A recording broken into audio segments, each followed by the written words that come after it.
नमस्कार, आप देख रहे हैं देश का सवाल और मैं हूं आपके साथ राकेश टंडन। यूसीसी को लेकर जिस तरह से तैयारियां चल रही हैं, उसे देखते हुए यह माना जा रहा है कि केंद्र सरकार 20 जुलाई से शुरू हो रहे मॉनसून सत्र में यूनिफॉर्म सिविल कोड का बिल पेश कर सकती है। वहीं उत्तराखंड ने एक कदम आगे बढ़ते हुए यूसीसी की रूपरेखा तैयार कर ली। उत्तराखंड में यूसीसी पर ड्राफ्ट भी तैयार है। सीएम पुष्कर सिंह धामी की माने तो जल्द से जल्द उत्तराखंड में यूसीसी लागू भी हो जाएगा। उत्तराखंड में जो यूसीसी का मसौदा है, सूत्र क्या कह रहे हैं, ये हम आपको विस्तार से आगे बताएंगे। लेकिन सवाल यही है जो पिछले कई दिनों से हम लगातार पूछ रहे हैं, आखिरकार यूसीसी से दिक्कत क्या है? जब सबको बराबर का अधिकार चाहिए तो सबके लिए एक कानून क्यों नहीं होना चाहिए? इन सब मुद्दों पर चर्चा करेंगे, लेकिन पहले कुछ बयान सुनिए। Taken into account all shades of opinions and looked into the various statutes and uncodified laws, including the statutory framework in select countries. Besides, the committee has tried to understand the finer nuances of the various customary practices that prevail in different parts of the state. It gives me immense pleasure to inform you that the drafting of the proposed Uniform Civil Code of Uttarakhand is now complete. The report of the expert committee, along with the draft code, would soon be printed and submitted to the government of Uttarakhand. And I can tell you that will be very soon. Uniform civil code का draft बनाने वाली committee justice सेवानिवृत्त रंजना प्रकाश देसाई जी की अध्यक्षता में वो committee ने 1 साल से अधिक समय से लोगों के बीच में जाके काम किया है। 2 लाख से भी ज़्यादा लोगों से बात की है और अनेकों स्टेक होल्डरों से भी उसने बात की है। विभिन्न संगठनों के लोग, धार्मिक संगठनों के लोग, सभी से, बुद्धिजीवियों से, सबसे बात की है और बात करने के बाद उनका ड्राफ्ट तैयार हो रहा है। ड्राफ्ट लगभग पूरा होने की ओर है। जैसे ही हमको ड्राफ्ट मिलेगा हम उसका अवलोकन करेंगे। हमारे जो इस विषय के जानकार हैं उन सभी से चर्चा करेंगे, बात करेंगे। उसके बाद जो आगे की कार्रवाई होती है उसको आगे की कार्रवाई में बढ़ाएंगे। एक देश में एक कानून हो तो बहुत अच्छी बात है। भारत के कॉन्स्टिट्यूशन में आर्टिकल 44 है संभवतः, उसमें इस बात का उल्लेख किया गया है कि यूनिफॉर्म सिविल कोड होना चाहिए, लाया जा सकता है, क्योंकि जब देश एक है तो उसमें सबके लिए एक सा कानून होना चाहिए। ये तो अच्छी बात है, लेकिन विडंबना ये है, कॉन्ट्रडिक्शन ये है कि हमारे संविधान में ये बात साफ तौर से लिखी है कि जाति, धर्म और लिंग के आधार पर कोई भेदभाव नहीं किया जा सकता है। लेकिन सारी सियासत और सारे भेदभाव जाति, धर्म, लिंग और भाषा और क्षेत्र के आधार पर हो रहे हैं। तो ऐसे में अगर हम कोई यूनिफॉर्म सिविल कोड जैसी कोई एक व्यवस्था लागू करते हैं तो मुझे लगता है कि ये एक अच्छा कदम होगा। पहले तो आप बताइए, प्रधानमंत्री जी देश को बताएं कि उनका प्रपोजल क्या है। वो देश के सामने जो यूनिफॉर्म सिविल कोड की बात करते हैं वो किस चीज़ पे यूनिफॉर्मिटी चाहते हैं एंड कौन सी सिविल बातों पे सहमति चाहते हैं, ठीक है ना, एक रूपता चाहते हैं। तो जब तक ये नहीं पता चलेगा तो जवाब कैसे होगा, डिबेट कैसे होगी? प्रधानमंत्री ने तो कह दिया कि हम इसको लागू करेंगे। क्या लागू करेंगे? अडॉप्शन लागू करेंगे, कस्टम्स ख़त्म कर देंगे? बताएं तो सही। बिना बताए बहस हो रही है और विपक्ष भी उस बहस में पड़ा जा रहा है। किस लिए? जब तक कोई प्रपोजल सामने नहीं आता तब तक बहस की शुरुआत कैसे हो? एक लंबा चौड़ा पैनल हमारे साथ है जो यूसीसी पर एक दिलचस्प डिस्कशन आपको सुनाएंगे, लेकिन उससे पहले आपको ग्राफिक्स स्टूडियो ले चलते हैं। ग्राफिक्स स्टूडियो में आपको बताते हैं कि आखिर यूसीसी में है क्या, सूत्र क्या बता रहे हैं। सीधे ग्राफिक्स स्टूडियो देखिए, यूसीसी में है क्या, सूत्र क्या बता रहे हैं, उत्तराखंड में क्या है।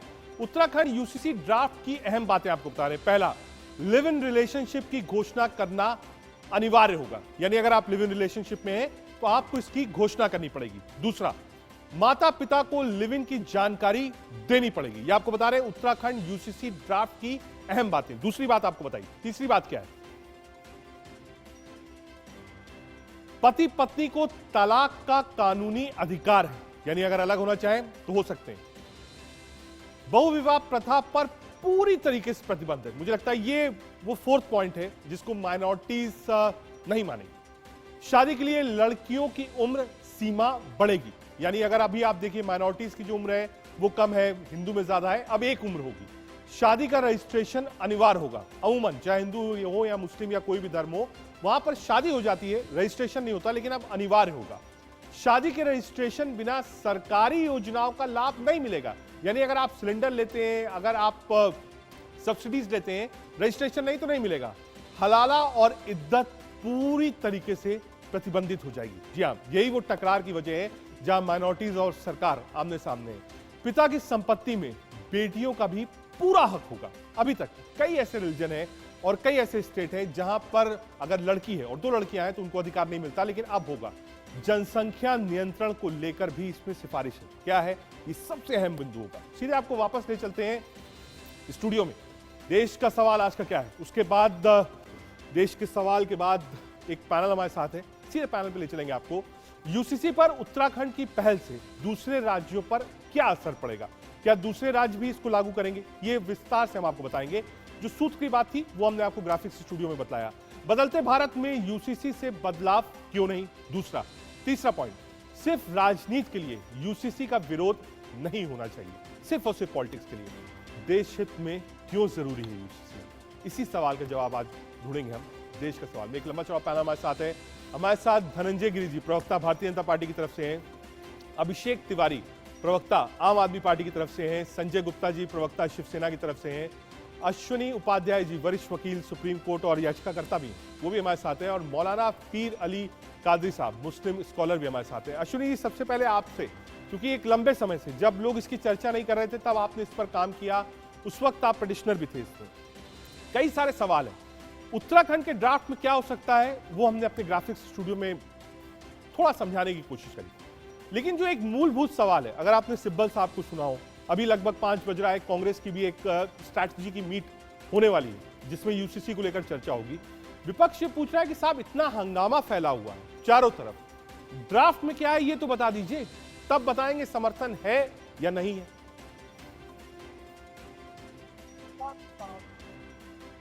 तो ये कि कोई ये रॉकेट साइंस नहीं है। यूसीसी दुनिया के कई देशों में पहले से चल रहा है और भारत में ये 1950 में लागू हो जाना चाहिए था।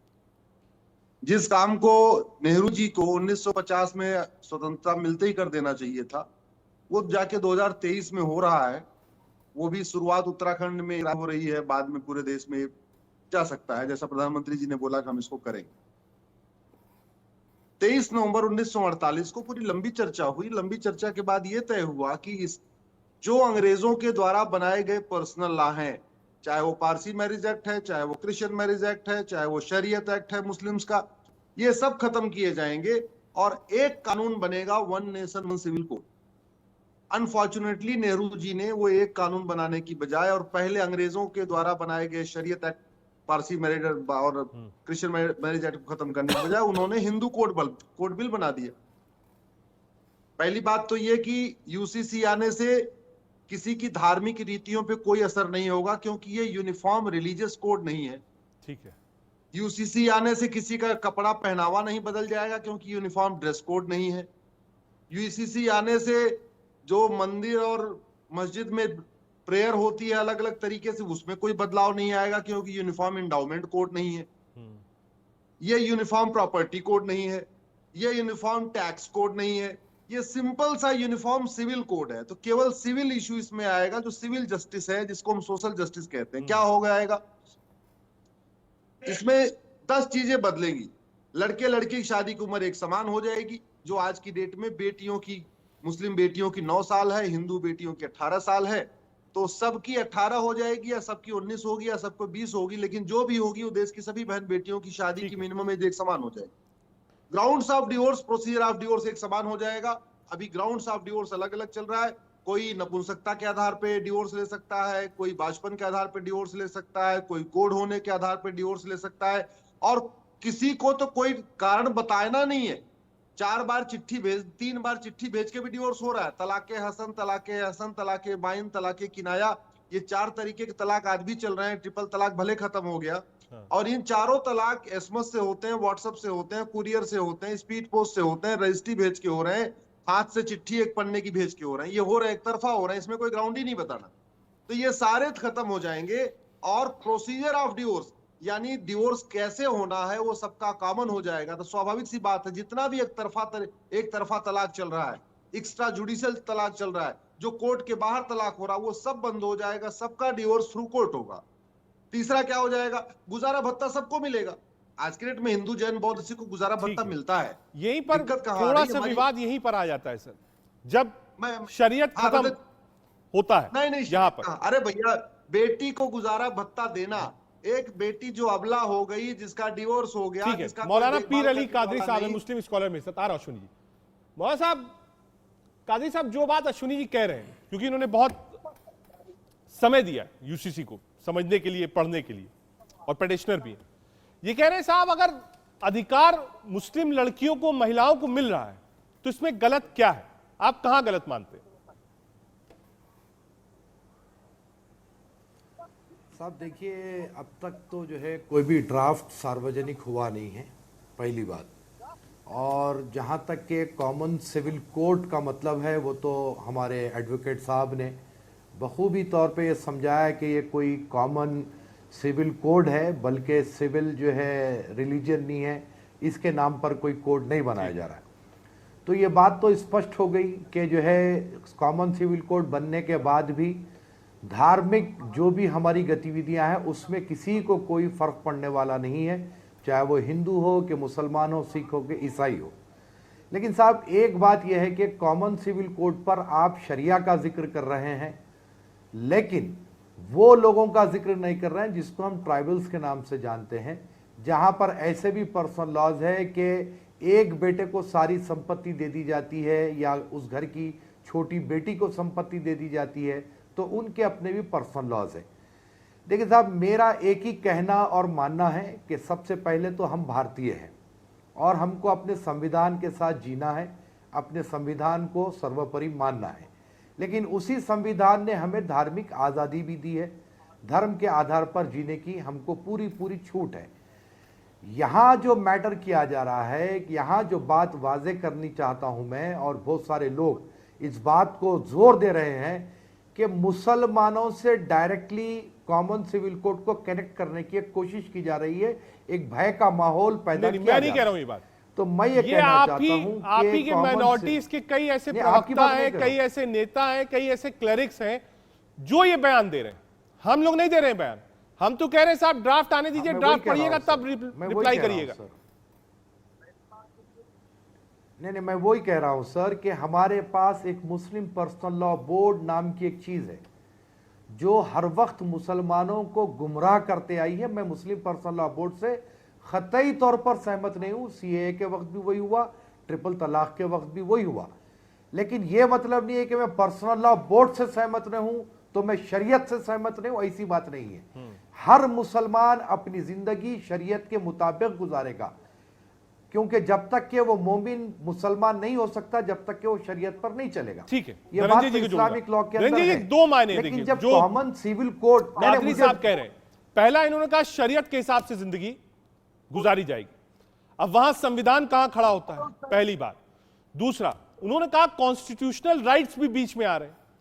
कहा जो संविधान ने अधिकार दिया है हमको धर्म पालन करने का, और धर्म जो हमसे कहता है हम उसको करते हैं संविधान के अनुसार, जब यूसीसी आएगा तो उस पर एक क्वेश्चन मार्क लगेगा।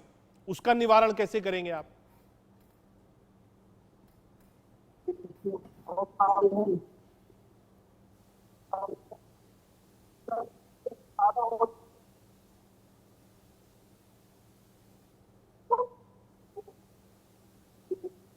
ठीक है नरेंद्र जी, कुछ ऑडियो में दिक्कत है, मैं माफी के साथ दोबारा आता हूं आपके पास। संजय गुप्ता जी हमारे पास है। संजय गुप्ता जी, जो विपक्ष का कुनबा था उसमें भी थोड़ी दरारें देखने को मिली है। जैसे आम आदमी पार्टी के प्रवक्ता हैं थोड़ी सी लाइन चेंज है। उन्होंने कहा साहब हम यूसीसी का सपोर्ट करेंगे।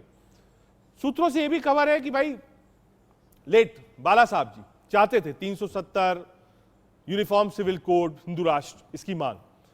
कितना डिफिकल्ट रहेगा शिवसेना के लिए कि वो विपक्ष के साथ खड़ी रहे और यूसीसी का सपोर्ट करे। संजय गुप्ता जी। देखिए, बाला साहब ने और शिवसेना ने हमेशा मुद्दों के आधार पर ही समर्थन दिया है अपना, चाहे वो कांग्रेस के साथ गठबंधन हो या बीजेपी के। और बाला साहब के 3 सपने थे, इसमें कोई दो राय नहीं है। सबसे पहला प्रभु श्री राम का मंदिर, फिर धारा 370, तीसरा ये यूनिफॉर्म सिविल कोड। अब यूनिफॉर्म सिविल कोड पर उद्धव जी ने केंद्र सरकार को समर्थन देने की बात कही है और संजय राउत जी ने कहा है कि यूनिफॉर्म सिविल कोड का ड्राफ्ट अगर आएगा तो उसको देखने के बाद इस पर चर्चा की जाएगी कि इसमें क्या सही है क्या नहीं है। क्योंकि जिस तरह से अभी आप ही के चैनल पर याचिकाकर्ता साहब बता रहे थे ड्राफ्ट के विषय में, तो वो एक बहुत ही छोटे से दायरे में था, मगर मुझे लगता है कि इसका दायरा और बड़ा होना चाहिए। और इस दायरे के अंदर बहुत सी और चीज़ें भी आनी चाहिए कि जो जिससे कि सभी नागरिकों को समान अधिकार हो। धर्म से क्या ताल्लुक है, जाति से क्या ताल्लुक है? धर्म से और जाति से कोई भी ताल्लुक नहीं होना चाहिए, भारतीयता से ताल्लुक होना चाहिए, हिंदुस्तानी से ताल्लुक होना चाहिए। तो सरिया क्या है, हमें क्या लेना देना इस बात से? हमें तो हिंदुस्तान के कानून से लेना देना है। हिंदुस्तान के कानून में इस तरह का कानून होना ही चाहिए कि जिस देश में रहने वाले जितने भी नागरिक हैं, चाहे वो किसी भी धर्म के हैं, किसी भी जाति के हैं, वो सबको समान अधिकार हो। तो इस बिल के ड्राफ्ट को आने देना चाहिए और आने देने के बाद हम इस पर देखेंगे कि इसमें क्या कमी है क्या नहीं है, और जहां कोई कमी होगी तो उसके विषय में हम बोलेंगे। ठीक है, आ रहा हूं धनंजय जी, आ रहा हूं आपके पास भी। अभिषेक तिवारी आम आदमी पार्टी को से। अभिषेक, 370 पर आम आदमी पार्टी सरकार के साथ खड़ी थी। इस बार भी क्या सरकार को बेल आउट देगी आम आदमी पार्टी?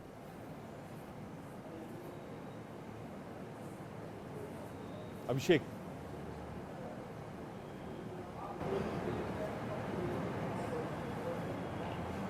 आवाज मिली अभिषेक आपको?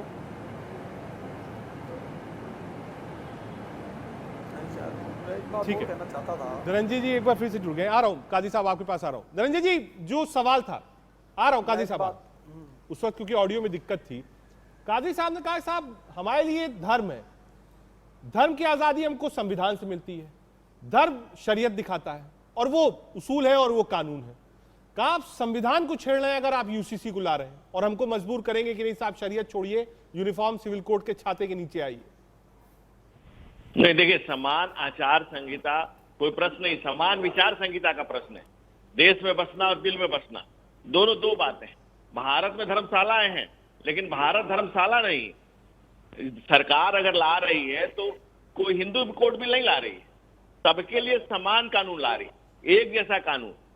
तो इसमें प्रॉब्लम क्या है? इसमें प्रॉब्लम की कोई बात ही नहीं है। यह राष्ट्र अपनी संस्कृति से ही चलेगा। और जब जो शरीयत की बात कर रहे हैं, पहले नमक का शरीयत भी तो माने। जिस राष्ट्र जो सच्चे मुसलमान है उनको क्या प्रॉब्लम है? इस्लाम भी कहता है कि आप जिस राष्ट्र में रहते हैं उस राष्ट्र के कानून मानिए। प्रॉब्लम तो उनको है जो धर्म की आड़ में बहुत तरह की। लेकिन वर्तमान सरकार, हम मासूम जो बच्चियां हैं, उस साजिया रजिया की नहीं, बुधिया और रधिया के जीवन में भी कोई किसी तरह की छेड़छाड़ न हो, उनको भी सम्मान से जीने का अधिकार मिले, सबको एक समान जीने का अधिकार मिले, सबके लिए समृद्धि मिले। हम धर्म, लिंग और संप्रदाय के आधार पर किसी तरह कोई भेदभाव नहीं चाहते हैं, असमानता को नहीं ढो सकते हैं। समाज नागरिक संहिता से किसी को समस्या हो ही नहीं सकती है। कि किसी को समस्या हो रही तो क्यों हो रही है? शरीयत के आधार पर ही देश का बंटवारा हुआ। और जिस शरीयत से जिस सीरिया बनाने की कोशिश की गई, शरीयत के आधार पर जो बगल में राष्ट्र बटा है, उसमें क्या स्थिति है? थोड़ा अहमदिया की मस्जिद शिया तोड़ रहा है, शिया की मस्जिद सुन्नी तोड़ रहे हैं, आपस में नहीं बट रहा। लेकिन इस देश में हम नेहरू जी के तमाम बातों से असहमत हो सकते हैं, लेकिन समान नागरिक संहिता वो भी लागू करना चाहते थे। ठीक है। लेकिन नेहरू से नरेंद्र तक गंगा का बहुत पानी बह गया और आज वक्त और हालात की जरूरत है कि एक राष्ट्र एक संविधान से चले, एक नियम से चले, और इसी से तो हमारे एजेंडे में। काजी साहब, एक 30 सेकंड में आपका रिप्लाई, उसके बाद अभिषेक तिवारी जी के पास जाना है। काजी जी, छोटा रिप्लाई। भाई बहुत इको हो रहा है, जरा ठीक करें। देखिए सर, मैं फिर एक बार कह रहा हूं कि मैं ड्राफ्ट का वेट करना चाहता हूं और मैं कॉमन सिविल कोड के खिलाफ नहीं हूं। ये बात बड़ी क्लियर आपके चैनल के माध्यम से मैं कह रहा हूं। न सिर्फ मैं ये कह रहा हूं बल्कि अपनी मुस्लिम कम्युनिटी से भी ये कह रहा हूं कि हमको ड्राफ्ट का वेट करना चाहिए, किसी किस्म का बयान या किसी किस्म का एहतजाज या किसी किस्म का स्लोगन ठीक है, हमको खतई तौर पे नहीं लगाना है। अच्छी बात। देखिए, अगर हिंदुस्तानी गवर्नमेंट उस समय आवाज आप तक नहीं पहुंच रही थी, पहला ये 370 पे आपने सरकार का समर्थन किया था, क्या यूसीसी पे भी आप सरकार के साथ खड़ी है? देखिए रजत भाई, आम आदमी पार्टी एक हिंदुस्तान की राजनीतिक पार्टी है, भारत की लोकतांत्रिक पार्टी है। इको हो रही, आवाज आ रही मेरी? बिल्कुल आ रही है, आप बोलिए। मेरी आवाज आ रही? आ रही आम आदमी पार्टी हिंदुस्तान की एक राजनीतिक पार्टी है, भारत के संविधान को, भारत के लोकतंत्र को मानने वाली पार्टी है, और भारत की संविधान हम लोगों के लिए सबसे ज्यादा सर्वोपरि है। भारत के संविधान आर्टिकल 44 बड़ा ही स्पष्ट शब्दों में बोलता है कि the state shall endeavour to secure for all the citizen of civil code that is uniform throughout the territory of India. मतलब सैद्धांतिक रूप से आम आदमी पार्टी भारत के संविधान और आर्टिकल 44 का समर्थन करती है। लेकिन सवाल आज है भारतीय जनता पार्टी के मंसूबे पे, भारतीय जनता पार्टी के नियत पे। भारतीय जनता पार्टी आज चुनाव से 8 महीने पहले यूनिफॉर्म सिविल कोड लाने की बात जो कर रही है, ये केवल और केवल राजनीतिक उनका एक हथकंडा राजनीतिक जुमला है। अगर इनका बिल्कुल भी इंटेंशन होता, थोड़ा सा भी इंटेंशन होता यूसीसी लाने का, 8 सालों में आज तक इन्होंने क्या किया? यूसीसी के सैद्धांतिक रूप से हम लोग समर्थन करते हैं, लेकिन ये हिंदुस्तान विविधताओं का देश है, अनेकता में एकता है। क्या भारतीय जनता पार्टी यूसीसी लाने से पहले या कोई ड्राफ्ट बनाने से पहले यहाँ पे इतने सारे हिंदू समाज के लोग हैं, उनसे क्या चर्चा किया? क्या इतने सिख समाज के लोग हैं, सिख धर्म गुरुओं से चर्चा किया? और जो इन्होंने ईसाई हैं, जो बौद्ध धर्म है, क्या उनसे चर्चा किया? क्या यहाँ पे जैन समाज है, उनसे चर्चा किया? किसी से भी चर्चा नहीं किया। ये भारतीय जनता पार्टी केवल और केवल चुनाव को मद्देनजर देखते हुए एक बार रिप्लाई कर दिए, फिर अश्विनी जी के पास जा रहा हूं। आज देश के क्या ये चुनावी माहौल है? कह रहे साहब 9 साल से आपने इस पर चर्चा नहीं करी, स्टेक होल्डर्स से आपने बातचीत नहीं करी, और आज जब बिल्कुल चुनाव सामने खड़ा था तो आपने पिटारा खोला और कहा लीजिए साहब यूसीसी आ गया। रजत जी, आप तो मैं रजत भाई आपको बहुत अच्छे से आ रहा हूं, आप ही का सवाल ले रहा हूं कि भारतीय जनता पार्टी के पहले से लेकर के आज तक के हर आचार हम लोगों के ये एजेंडा में क्लियर है कि हम समान नागरिक संहिता लाना चाहते हैं और इसके लिए कटिबद्ध है, प्रतिबद्ध है, और आज भी कटिबद्ध है। हमारे हर चुनावी घोषणा पत्र में ये पहले से शामिल है, और जिस तरह अनेक काम किए गए, हम लोगों ने जो भी बातें की है जनता से, समाज से, राष्ट्र से, उसको पूरा करने का दायित्व है हमारा। और हमारे जो प्रधानमंत्री नरेंद्र मोदी ने एक जो गोल्डन वर्ड दिया है, सबका साथ, सबका विकास, सबका प्रयास और सबको साथ लेकर चलना है। किसी के साथ कोई भेदभाव नहीं होना चाहिए, धर्म के आधार पर, लिंग के आधार पर। जो बाबा साहब डॉक्टर भीमराव अम्बेडकर के संविधान की परिकल्पना है, जिस आर्टिकल 44 की बात कर रहे थे, उसी आर्टिकल 44 में बाबा साहब ने जब सबको एक समान कहा है, तो वो चीजें पीछे छूट गई थी जो अश्विनी उपाध्याय जी बता रहे थे। उसको समाहित करना, उसको ठीक करना। नरेंद्र नेहरू तक के गंगा का बहुत पानी बह गया, लेकिन एक चीज है कि वो समानता अब कोई बीन नहीं बजाया जाएगा, अब राष्ट्र धर्म का डंका बजेगा।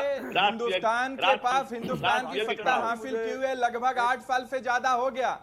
आज हम हिंदुस्तान की सत्ता नहीं आपकी बात कर रहे हैं, हम हिंदुस्तान की सेवा देवंश से करते हैं। आ रहा हूं आपके पास, समर्पित। एक बार अश्विनी जी के पास। अश्विनी जी, क्योंकि आप लॉयर भी हैं, कई लोगों ने ये बात कही साहब, छत्तीसगढ़, मध्य प्रदेश, राजस्थान के कई इलाकों में, आ रहा हूं अभिषेक जी, आ रहा हूं, थोड़ा पेशेंस, आ रहा हूं अश्विनी उपाध्याय जी के पास। चर्चा किया, लोगों ने कहा जो ट्राइबल्स हैं उनके अपने कानून होते हैं, उनके अपने बेनिफिट्स होते हैं। जहां पर सिख पॉपुलैरिटी है वहां तो ठीक है, लेकिन जहां सिख, पारसी, ईसाई, कोई भी माइनॉरिटीज में उनको अपना बेनिफिट मिलता है माइनॉरिटीज की वजह से, उसमें सिर्फ मुस्लिम्स नहीं, कहा जो उनको अधिकार मिल रहा है आज जीवन शैली जीने का, वो जीवन शैली का अधिकार क्या खत्म हो जाएगा? और वो क्यों मान जाएंगे आपकी बात? नहीं रजत जी, किसी के भी धार्मिक, मैंने कहा ना, ये यूनिफॉर्म रिलीजियस कोड नहीं है, यूनिफॉर्म ड्रेस कोड नहीं है, यूनिफॉर्म एंडाउमेंट कोड नहीं है, इवन यूनिफॉर्म टैक्स कोड नहीं है। जहां तक जिस ट्राइबल्स की बात हो रही है, उनके ऊपर तो टैक्स भी नहीं लगता है। तो ऐसा तो नहीं है कि यूसीसी आने से उनके ऊपर टैक्स लगना शुरू हो जाएगा। इवन जिस ट्राइबल की बात कर रहे हैं, नागालैंड के और मेघालय के, वहां तो आईपीसी नहीं लगता, इंडियन पिनल कोड, जो 1860 में मैकाले ने बनाया था। तो अगर उन ट्राइबल्स के ऊपर 1860 में बना हुआ इंडियन पिनल कोड 2023 में नहीं लगता है, तो 2023 में बना हुआ यूनिफॉर्म सिविल कोड 2023 में लग जाएगा क्या? जहां पे 250 साल तक आज तक वहां आईपीसी ही नहीं लगा चाहिए ना सर, वहां आज वाला जो भारत बड़ी का सीधी हिस्सा सी है बात ना, है। 150 करोड़ की, सुनिए प्लीज ध्यान से सुन तो लीजिए भाई, हो मिजोरम हो, भारत का हिस्सा है ना, तो सब पर लगाइए। वहां से क्यों पीठ बचाकर भाग रहे हैं आप लोग? कादी साहब एक बार उनको कंप्लीट कर लेने दीजिए, आप जवाब दीजिएगा, एक बार उनको कंप्लीट कर मेरा कुछ सवाल है। हाँ, गंभीर डिबेट है, इसको सवाल समझिए। है। 145 करोड़ के देश में 144 करोड़ लोगों पर इंडियन पिनल कोड लगता है, तो स्वाभाविक सी बात है ये यूनिफॉर्म सिविल कोड, जिसको मैं इंडियन सिविल कोड कहता हूं, जहां जहां आईपीसी लगता है वहां वहां आईसीसी भी लग जाएगा, यूनिफॉर्म सिविल कोड लग जाएगा। बचे हुए 1 करोड़ लोगों पे बाद में हो जाएगा। लेकिन ये कौन सा बहाना है कि नहीं पहले आप उन 1 करोड़ लोगों पे लगाओ फिर 144 करोड़ लोगों पे लगाओ? ये तो मतलब मजाक है। बड़ी सीधी सी बात है, गोद लेने का अधिकार देश की सभी बहन बेटियों को मिल जाएगा तो कौन सा रिलीजन खतरे में आ जाएगा? विरासत का एक समान अधिकार सबको बहन बेटियों को मिलेगा, वसीयत का एक समान अधिकार सभी बहन बेटियों को मिल जाएगा, एक पति एक पत्नी का नियम सभी बहन बेटियों पे लागू हो जाएगा, हम दो हमारे दो देश के सभी लोगों पे लागू हो जाएगा, बच्चा गोद लेने का अधिकार देश की सभी बहन बेटियों को मिल जाएगा, भरण पोषण का अधिकार देश की सभी बहन बेटियों को मिल जाएगा, गुजारा भत्ता देश की सभी बहन बेटियों को मिल जाएगा, तो कौन सा रिलीजन खतरे में आएगा? अरे जो आदमी तिलक लगाता है, जनेऊ पहनता है, वो पहनता रहेगा, जो टोपी लगाता है, दाढ़ी बढ़ाता है, वो अपना बढ़ाता रहेगा। मैं रिपीट कर रहा हूं बार बार, इसका रिलीजन से कोई लेना देना नहीं कादरी है। साहब, आपके जो केवल सवाल और थे। केवल सिविल राइट का इशू। ठीक है कादरी साहब, मेरा कुछ प्रश्न। देखिए सर, मैं फिर एक बार कह रहा हूं कि मैं कॉमन सिविल कोड लागू करने का मुखालिफ नहीं हूं। मैं ये कह रहा हूं कि पहले ड्राफ्ट आने दीजिए, उसके बाद जो कुछ भी उसमें नुक्ते रहेंगे हम मरकजी हुकूमत से हो या लॉ कमीशन से हो बात करेंगे। दूसरी बात सर, मोदी गवर्नमेंट से हमारा ये आग्रह है कि जब आप कॉमन सिविल कोड ला रहे हैं तो सारे धर्म के लोगों से बैठे बात करें, एक सहमति पैदा करें, देश के वातावरण को अच्छे खूबसूरत माहौल में ये चीज को आप लागू करें। दूसरी बात, रजत जी एक सवाल पूछिए, यहाँ पे बैठे हुए मेघालय का है, रजत जी तो एक बार यहाँ पे बैठे हुए प्रवक्ताओं से पूछिए। अश्विनी जी एक सवाल वो पूछना चाह रहे हैं आपसे, कादरी जी पूछिए। जी सर, मेघालय हमारे देश का हिस्सा, सारा कश्मीर हमारा अटूट हिस्सा, तो फिर आप जो है वहां पर आईपीसी क्यों फॉलो नहीं करेंगे? जब कॉमन सिविल कोड सारे हिंदुस्तान में लागू होगा तो मेघालय में भी होना चाहिए, हिंदुस्तान के कोने कोने में होना चाहिए। ये जो नीति है ये दोहरी नीति है। आप क्योंकि उसको फेस नहीं करना चाहते इसीलिए उनको छोड़ दे रहे हैं आप। अरे उसको छोड़ देंगे क्या आप? केवल मेघालय की टोटल जनसंख्या 40 लाख है और उन 40 लाख लोगों पे अभी तक इंडियन 2 लाख होने दीजिए, 2 लाख होने दीजिए, लेकिन आपको लागू करना पड़ेगा। हाँ लागू होगा, अरे लागू होगा, सब पे लागू होगा। इंडियन पिनल कोड भी सब पे लागू होगा, इंडियन सिविल कोड भी सब पे लागू होगा, इंडियन टैक्स कोड भी सब पे लागू होगा, स्वाभाविक सी बात है लागू होगा। अभी केवल मैं तो ये कह रहा हूं कि वर्तमान प्रधानमंत्री भारत के 15वें भारतीय हैं जो प्रधानमंत्री बने हैं। इसके पहले के 14 प्रधानमंत्री इतना गट्स नहीं कर पाए, इतना एफर्ट नहीं कर पाए कि वो यूसीसी का ड्राफ्ट बना के दे सके, उसको लागू करने पे बढ़ सके। जो काम 1950 में लागू करना बहुत आसान था, कोई चर्चा नहीं करता, कोई विरोध नहीं करता, धार्मिक आधार पे बंटवारा हो चुका था। ठीक है, जिनको शरिया चाहिए था वो पाकिस्तान चले गए। लोग जो विपक्ष 1950 में शिवसेना की इसमें उद्धव गुट की क्या राय? आ रहा हूं, एक मिनट में आ रहा हूं। संजय जी, उस समय उन्होंने काम क्या ये सिर्फ 24 के चुनाव को देखते हुए यूनिफॉर्म सिविल कोड की तैयारी किया, राजीव गांधी ने 20 जुलाई से पार्लियामेंट शुरू हो रहा है, पार्लियामेंट में भी सरकार लाएगी। अभी तक हालांकि कोई ऐसा ऑफिशियल घोषणा नहीं है। करता साहब एक मिनट थोड़ा सा, ठीक है, मैं आप ही पूछो, क्या इसका राजनीतिक फायदा भारतीय जनता पार्टी को आप देख रहे हैं कि मिल रहा है 24 में? क्या ये सिर्फ और सिर्फ चुनाव के लिए, या आपको लगता है कि नहीं देश की जरूरत थी कि एक ही कानून हो सबके लिए? देखिए, एक ही कानून होना चाहिए, इसमें कोई दो राय नहीं है। इसमें उद्धव जी ने अपनी राय स्पष्ट की है, लेकिन मैं अभिषेक की उसी बात को थोड़ा सा आगे करता हूँ। मैं एक बात पूछता हूँ ये कि 2020 में 10 जनवरी से सीए लागू हुआ हमारे देश के अंदर, आज 4 साल हो गए। उस बिल को आपने किस बिल में छुपा रखा है? क्यों नहीं बिल इम्प्लीमेंट करते उस बिल को? आप मतलब क्या बिलों को पास कर करके बिलों में डालते रहेंगे? कब तक बिलों को पास करके बिलों में डालोगे? उसको इम्प्लीमेंट कीजिए। बार बार उसको एक्सटेंड कर रहे हैं आप हर 6 महीने में, किस लिए? कोरोना काल चला जा चुका है, 6 बार 7 बार उसको एक्सटेंड कर दिया। अब ये जो यूसीसी लाया जा रहा है, इसके विषय में कहा जा रहा है कि ये इस पे लागू नहीं होगा, उस पे लागू नहीं होगा, फलाने पे लागू नहीं होगा, ढिमके पे लागू नहीं होगा। क्यों?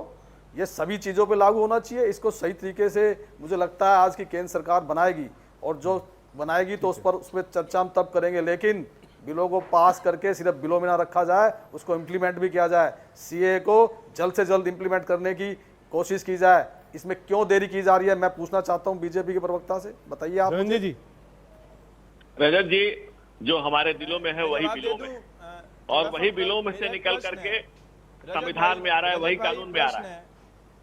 और 1 नेशन 1 पीपल की बात तो अभी नहीं हो रही है। अभी तो बात सिर्फ 1 कॉन्स्टिट्यूशन की है रही है। जब बाबा साहब के दिए गए संविधान के विरोध की बात 1 पीपल की भी हो रही, बात टूटती है तो दूर तलक जाएगी। आप सीए के विषय में बताइए, आप इधर उधर मत जाइए। आप कि सीए को कब इंप्लीमेंट करेंगे, आप कितनी बार एक्सटेंड करेंगे इसको, आप किस बिल में डाल रखा आपने? 1 मिनट में आ गया अभिषेक भाई, 1 मिनट में आ गया भाई, मुझे 2 मिनट देंगे। आ रहा हूँ। रजत जी, एक निवेदन है कि सब अपने अपने टर्न पर बोले, क्योंकि अंतर्जाल से सभी जुड़े हुए हैं, एक दूसरे से बात। ठीक है, आप धनंजय जी, आपका समय, आप रिप्लाई करिए। देखिए, हमारे टारगेट के हिस्से नेशन है, राष्ट्र सर्वोपरि है, राष्ट्र सर्वप्रथम है, और उसमें जो हमारी संविधान की परिकल्पना है, डॉक्टर बाबा साहब दिए गए संविधान की परिकल्पना है, जिसमें समान नागरिक संहिता के लिए जगह है। लेकिन बाबा साहब की संविधान की जब बात उठेगी, 1 नेशन 1 पीपल की भी बात उठेगी। आप इधर उधर मत भटकिए सर, बनाने की बात हो रही है, ये गलत चीज है। आप संविधान पे चले गए, बाबा साहब पे चले गए, फलाने पे चले गए, ढिमके पे चले गए। हमारा क्वेश्चन सीधा सा है आपसे कि सीए को कब इंप्लीमेंट करेंगे, आप इस पे आइए। आप सरकार ने अगर नियम बनाया है, सवाल आपको सही से समझ में नहीं आया, और बिल्कुल लागू करेगी। अरे समझ तो आपके नहीं आ रहा है कि आप कब किस पाले में बैठ रहे हैं, तो आपको समझ में नहीं आ रहा है। बात साफ है, और बात आज यूसीसी पर हो रही है। आप सीए का बताइए। सरकार हम सीए की बात कर रहे हैं, जो काम केंद्र सरकार का सही होगा उसका समर्थन किया जाएगा। जैसे राम मंदिर का समर्थन करते हैं हम आज भी, जैसे धारा 370 का समर्थन करते हैं हम आज भी, ऐसे ही यूनिफॉर्म सिविल कोड का भी समर्थन करते हैं हम आज भी। और शिवसेना ने हमेशा मुद्दों के आधार पर ही समर्थन दिया है, और इन तीनों हमारे पाले को छोड़ दीजिए आप, और खड़े रहेंगे। और भारतीय जनता पार्टी सरकार इसको लागू करेगी, और बिल्कुल लागू किया जा चुका है। और जिस तरह से धारा 370 समान नागरिक संहिता, और बिल्कुल लागू करेगी। और सरकार प्रतिबद्ध है, कटिबद्ध है। जिस तरह से एक पीरियड था, उस पीरियड में जब महामारी थी, उसको लेकर एक्सटेंड किया गया, शीघ्र अतिशीघ्र उसको लागू किया जाएगा। आज बात इसी की है। समान नागरिक संहिता को लागू करना डॉक्टर बाबा साहब भीमराव अम्बेडकर की परिकल्पना थी। नेहरू जी ने भी प्रयास किया था, हमारी उनसे सहमतियां हो सकती है, लेकिन इसके प्रयास उन्होंने किया था, लेकिन वो नहीं कर पाए। तो राष्ट्र के उस सारे काम, अधूरे कामों को पूरा करने के लिए भारतीय जनता पार्टी संकल्पित है, और राष्ट्र को समर्थ बनाने के लिए हम लोग इसको करेंगे। और पूरे राष्ट्र का समाज, एनडीए जानता है कि इस देश का डीएनए एक है, पुरखे सभी के एक हैं, और उस पुरखों से जुड़ करके इस राष्ट्र को सभी लोग मिल करके महान बनाएं। ये परिकल्पना आ रहा हूं अभिषेक तिवारी जी के पास। अभिषेक, क्या सबका विकास एक नेशनलिस्ट मुद्दा भी है यूसीसी, इसीलिए पार्टियां फूक फूक कर कदम रख रही हैं कि आप कोई भी लाइन ऐसी लेंगे जो शायद यूसीसी से थोड़ी अलग होगी, तो इसका सीधा नुकसान 24 के चुनाव में उठाना पड़ सकता है। बात यह है कि ये भारतीय जनता पार्टी के लिए राजनीतिक जुमला है। इनका कोई भी इंटेंशन या कोई भी नियत नहीं है यूफीफी लाने का। अगर यूफीफी लाने का तनिक भी इनका इंटेंशन होता है तो इससे पहले जितने भी स्टेक होल्डर हैं, चाहे वो सिख समुदाय हो, चाहे वो जैन समुदाय हो, चाहे वो बौद्ध समुदाय हो, चाहे अल्पसंख्यक हो, चाहे वो 371 के अंडर आने वाले जितने भी 12 राज्य हैं वो हो, उनसे बैठ करके व्यापक चर्चा हो गई होती। इससे एक बात तो जाहिर है कि इनका कोई भी इंटेंशन नहीं है यूफीफी लाने का, केवल और केवल राजनीतिक जुमला है। आम आदमी पार्टी सैद्धांतिक रूप से इसको समर्थन करती है, लेकिन इस पर व्यापक चर्चा होने की जरूरत है। और बड़ा ही आश्चर्य होता है कि भारतीय जनता पार्टी वाले आज संविधान की बात कर रहे हैं, बाबा साहब अंबेडकर की बात कर रहे हैं। ये वही भारतीय जनता पार्टी वाले हैं जो भारत की सर्वोच्च न्यायालय के सुप्रीम कोर्ट के संवैधानिक पीठ के 5 जीरो से जजों ने 5-0 से निर्णय दिया कि यहाँ पे दिल्ली की चुनी हुई सरकार सुप्रीम है, ये काला अध्यादेश ला करके उसको बदलने का कार्य, तो भारतीय जनता पार्टी के मुंह से और भारतीय जनता पार्टी वाले संविधान की बात ना करें तो ज्यादा बेहतर है। मेरा सवाल यह है कि सिख समुदाय है, उनका आनंद मैरिज एक्ट है, क्या उनका क्या होगा? आज जैन समुदाय का अल्पसंख्यक का कोटा बहुत संघर्ष के बाद मिला है, उनका क्या होगा? अल्पसंख्यकों को इतना ज्यादा जो अधिकार मिला है उसका वो अधिकार का क्या होगा? और जो यूसीसी की बात करते भारतीय जनता पार्टी वाले खूब राप अलगते हैं कि हमने यूसीसी को गोवा में लागू किया। गोवा में इसी भारतीय जनता पार्टी का कानून है, वो कानून यह कहता है कि अगर किसी हिंदू महिला को अगर बेटा नहीं होता है तो उसके पति को दूसरी शादी करने का अधिकार है। क्या भारतीय जनता पार्टी इस चीज को समर्थन करती है? क्या आज 8 महीने पहले, जब 8 महीने पहले बाद हिंदुस्तान का चुनाव है, हिंदुस्तान के लोकसभा का चुनाव है, तो भारतीय जनता पार्टी आज 8 साल से क्या कर रही थी? नरेंद्र मोदी सरकार आज 8 साल से क्या कर रही थी? आज देश के 140 करोड़ लोग पूछ रहे हैं। और जो अभी ये भारतीय जनता पार्टी के प्रवक्ता कह रहे थे 144 करोड़ लोगों का सवाल है, 1 लाख 1 करोड़ का नहीं होगा साहब। 144 करोड़ लोगों का सवाल नहीं है, ये सारे हिंदुओं का है। क्या हिंदू लोगों से बैठ करके आपने चर्चा किया? क्या सिख समुदाय से चर्चा किया? क्या ईसाई समुदाय से चर्चा किया? क्या अल्पसंख्यकों से चर्चा किया? क्या धनंजय जी एक बार रिप्लाई कर लीजिए। वो कह रहे जो स्टेक होल्डर्स थे, का सवाल है, जो अदर रिलीजन्स थे, क्या उनको बुलाया, चर्चा की गई?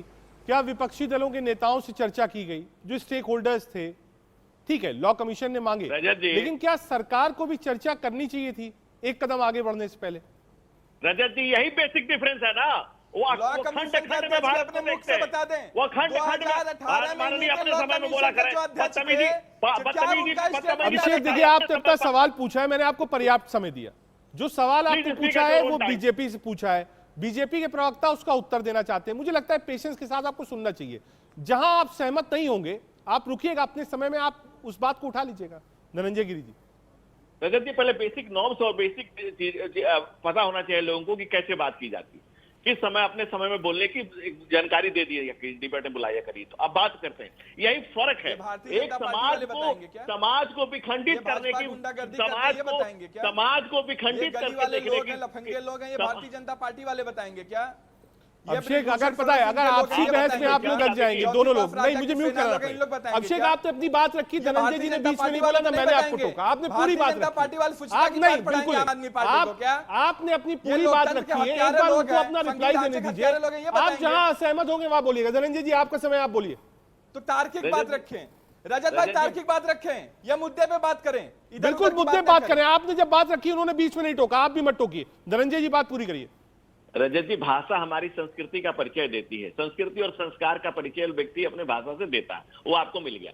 रही बात, अब आप देखिए, यही फर्क है दोनों में। एक कुछ लोग विखंडित रूप में भारत को देखना चाहते हैं, इस समाज को, उस समुदाय को, उससे समुदाय को, इस समुदाय को। हम संपूर्ण भारत को एक राष्ट्र, एक सबल और समर्थ राष्ट्र के रूप में देखते हैं। यही परिकल्पना में फर्क है। इसलिए समान नागरिक संहिता की बात हो रही है, राष्ट्र को एक सूत्र में बांधने की बात हो रही है, अखंड की बात हो रही है, और सब पर एक समान नागरिक संहिता, समान कानून की बात हो रही है। आज कोई एक किसी अलग अलग कोड बिल की बात नहीं हो रही है, कोई असमानता ही समाप्त की जा रही है, सबको समान किया जा रहा है। और इसीलिए सबसे राय ली गई है। लॉ कमीशन ने सबसे इनवाइट किया है कि भाई सब लोग अपनी अपनी राय दे दीजिए, इस पर व्यापक चर्चा होगी। और आप भी जानते हैं कि जब भी कोई कानून लागू होगा तो उस पर सदन में लंबे समय तक चर्चा होगी, उस पर व्यापक चर्चाएं होंगी, बातें होंगी, और सबके हितों का ध्यान रखा जाएगा। जिस तरह से कोई भी व्यक्ति किसी भी समाज से जुड़ा हुआ हो, सिख हिंदू परिवार के बड़े बेटे हैं जिन्होंने सर पे पगड़ी बांधी और सरदार हो गए, हिंदू धर्म की रक्षा के लिए जिनके त्याग और बलिदान अमर है।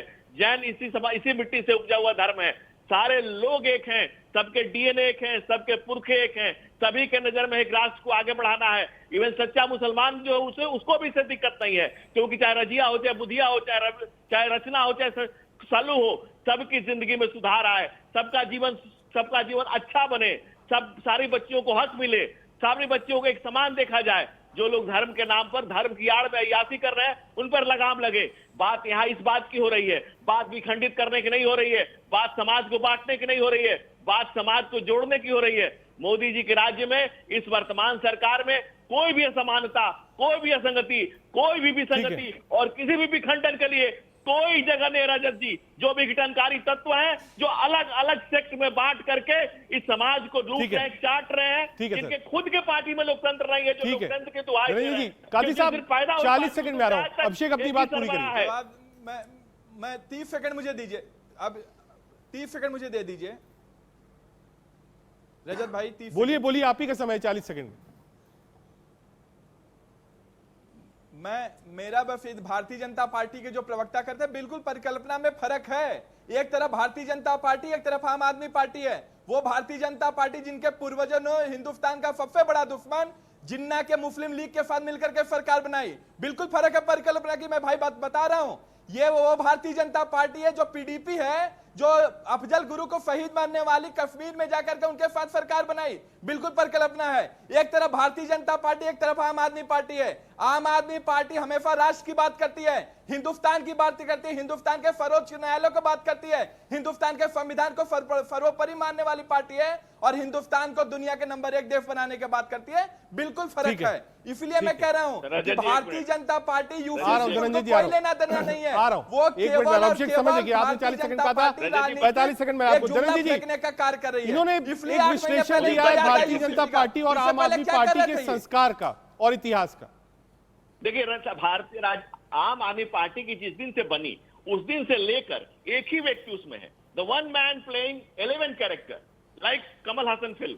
अब उस लोकतंत्र की बात करते हैं जिसमें कोई रजत भाई प्रवक्ता बोले क्या है, इनका परिचय करा दीजिए मुझे। धनंजय गिरी जी भाजपा प्रवक्ता दीजिए मुझे। इसमें लोग कहीं है ही नहीं, सिर्फ तंत्र है, सिर्फ तंत्र है।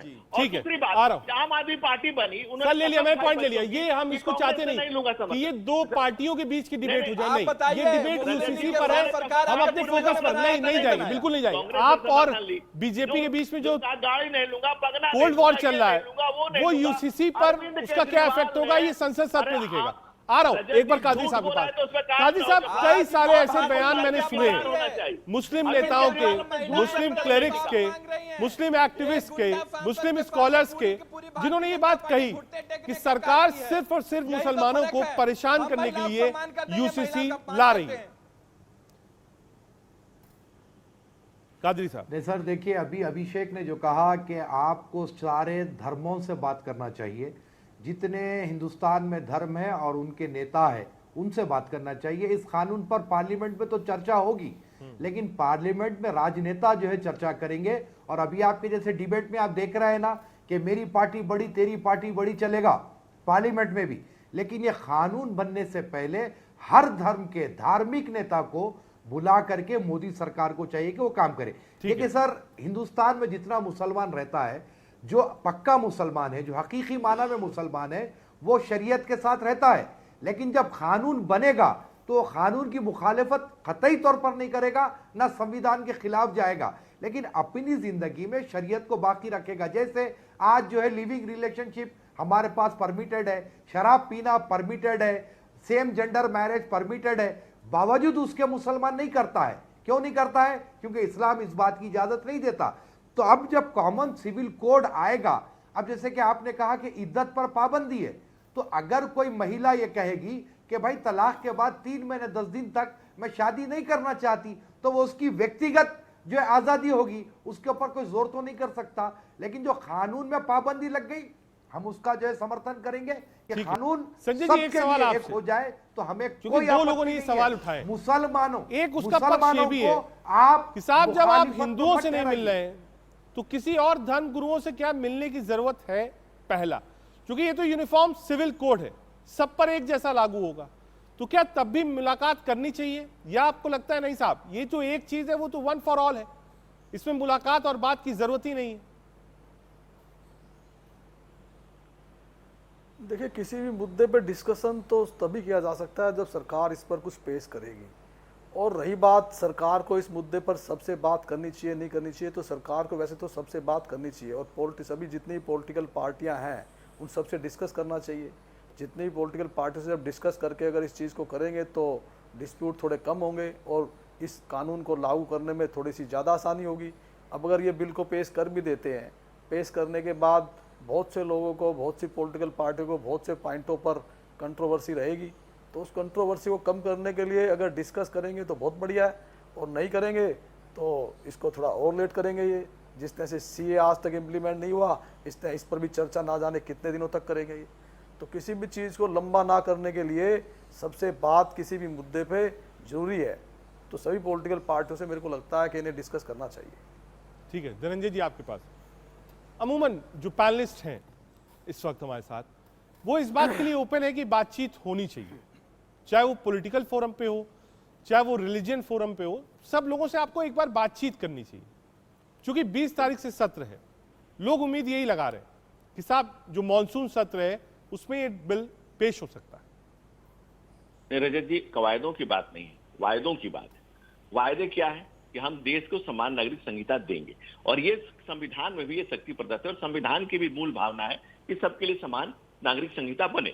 अब लॉ कमीशन ने सबसे राय मांगी है, तो सबको राय देने का अधिकार है, सब लोग राय दे रहे हैं। जब सारी राय आ जाएगी तो निश्चित पर उससे बेहतर और बेहतर चर्चा होगी, और बेहतर और बेहतर चर्चा करके जो बेस्ट हो सकता है राष्ट्र के लिए, आम आदमी के लिए, कॉमन मैन के लिए, सबके विकास के लिए, सबको उस लेकर साथ चलने के लिए, विकास की दौड़ में जो पीछे छूटा है, या समाज के किसी ऐसे काले कानून की वजह से या किसी पर्टिकुलर रिलीजियस के वजह से उनको कोई समस्या हो रही है, जैसे अब कोर्ट को समस्या हो रही है।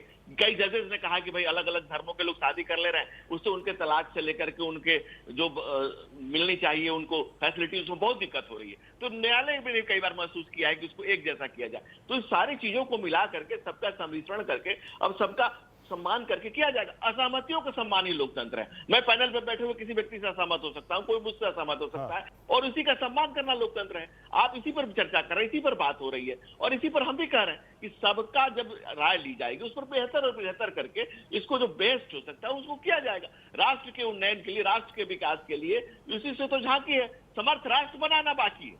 ये समर्थ और सबल राष्ट्र बनाने की दिशा में बढ़ने वाला कदम है कि सब लोग मिल करके इस राष्ट्र को सबल और समर्थ बनाए। ठीक है अभिषेक, आपके पास क्या यूसीसी का प्रभाव 24 के चुनाव में आप देख रहे हैं?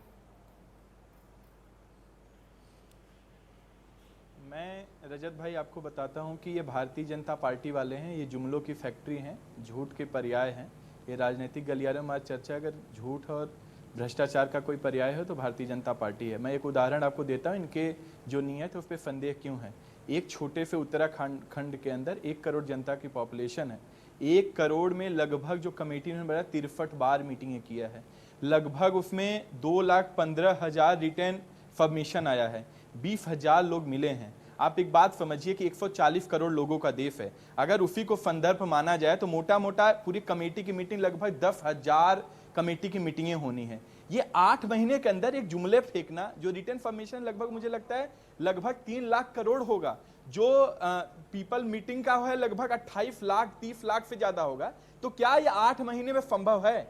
ये वादा की बात कर रहे हैं, जो ये वादा निभाने की बात कर रहे हैं, इनका वादा 2014 से लेकर आज 2023 है। 9 सालों में भारतीय जनता पार्टी ने क्या कोई एक कदम उठाया यूसीसी के मुद्दे पे? कोई एक कदम नहीं उठाए। ये केवल और केवल पूरे हिंदुस्तान की जनता को बरगलाने का प्रयास करें। इनको लगता है कि 2024 में इनका मटिया मेल होने जा रहा है, ये नब्त-नाबूद होने जा रहे हैं। जिस तरीके से आज हिंदुस्तान नाजुक दौर से गुजर रहा है, हर एक वर्ग परेशान है, युवा परेशान है, महिलाएं परेशान है, पहलवान परेशान है, किसान परेशान है, हर वर्ग परेशान होने के बाद भारतीय जनता पार्टी को बहुत ज्यादा भय और डर है। इसीलिए एक यूसीसी का राजनीतिक जुमला लेकर के आए हैं, इस तरीके से बरगलाने चाहते हैं। मैं भारतीय जनता पार्टी को बताना चाहता हूं, ये आपका जुमला कार्य नहीं करेगा। आने वाले 2024 के चुनाव में आप लोग नब्त-नाबूद होने जा रहे हैं। जिस तरीके से आप लोग लोकतंत्र की हत्या कर रहे हैं, संघीय ढांचे की हत्या कर रहे हैं, भारत के संविधान की हत्या कर रहे हैं, दिल्ली से लेकर के तमिलनाडु तक और पश्चिम बंगाल से लेकर के पंजाब तक, हर जगह आप लोगों ने राजनीतिक जुमला आपने कहा, और आपने एक उदाहरण दिया उत्तराखंड का। कहा साहब 8 से 9 महीने का समय वहां लगा, जबकि 1 करोड़ की आबादी। पॉइंट है धनंजय गिरी जी, क्या इतना आसान होगा इतनी जल्दी इंप्लीमेंट करना 140 करोड़ लोगों के ऊपर?